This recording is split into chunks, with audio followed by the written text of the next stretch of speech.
Lexie, whether it's diving on the floor, tipping balls out for rebounds, all of the little things that you do to impact this game. How do you describe the Indiana Fever, playing without 6 key players, including Caitlin Clark, just delivered the Las Vegas Aces their harshest postseason reality check. And Lexie Hull made sure the sting was unforgettable, especially for AJ. All Wilson. While Aaliyah Boston locked Wilson in defensive chains and Kelsey Mitchell rained buckets, the Fever cast rose like warriors. This wasn't supposed to happen. Nobody outside Indiana's loyal fan base believed this battered roster could stand toe-to-toe with the 2-time champs. Yet here they are, dragging the Aces into a winner-go-home Game 5, with the WNBA Finals at stake. And the best part?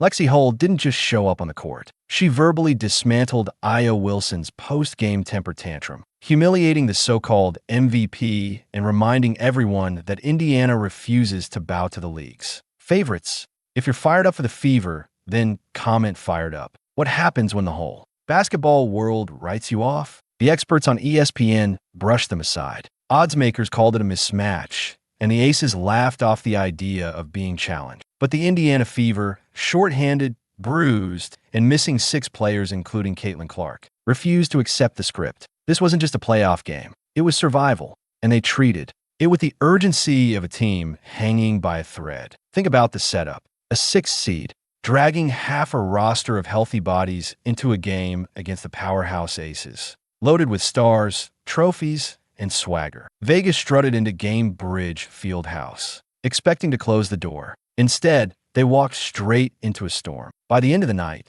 Indiana flipped the narrative on its head and delivered one of the guttiest postseason wins in franchise history. The adversity went well beyond injuries. A veteran bailed mid-season, heading to Phoenix, leaving the locker room thinner on experience. Officiating has been lopsided for weeks, creating a constant sense of uphill battles. And still, Indiana refused to quit. This was the 3rd elimination game of their playoff run. Twice before they'd been pushed to the brink. Twice before they'd answered back with wins. Game 4 was the next test of resilience, and they played with the desperation of a team unwilling to.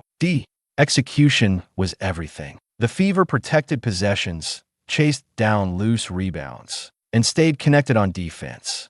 They frustrated Vegas with discipline, flipping every mistake into momentum. By halftime, the swagger that had carried the Aces was gone, replaced by visible frustration, and then came the play that crystallized the moment. Becky Hammon burned a timeout she didn't have. The whistle, the technical foul, and the stunned faces on the Aces bench said it all. Indiana wasn't the team under pressure anymore. Vegas was. This wasn't luck. It wasn't a fluke bounce of the ball. It was toughness, composure, and unshakable belief from a team everyone counted out. Indiana didn't just extend the series. They announced they were one step away from their first finals in a decade. And while Aaliyah Boston and Kelsey Mitchell best in well-earned praise, Angel Wilson chose a different path. Instead of showing grace and defeat, she did what she's become known for, throwing a temper tantrum and playing victim at the post-game press conference. Remember this for a second. Why in the world are the Aces suddenly crying about officiating after 3 straight games of being spoon-fed soft whistles?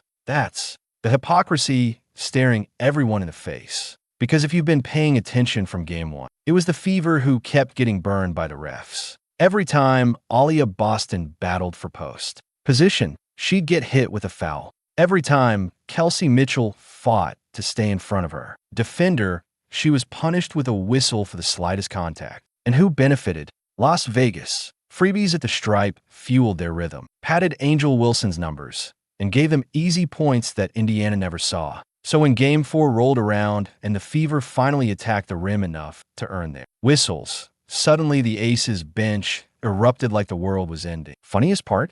You could see Becky Hammon's frustration building the entire night. Every Boston bump on Wilson sent her arms flying up in mock disbelief. By the time she sat at the post-game podium, Hammon didn't even try to break the game down. She just spat out the line. They shot 34 free throws, and we shot 11.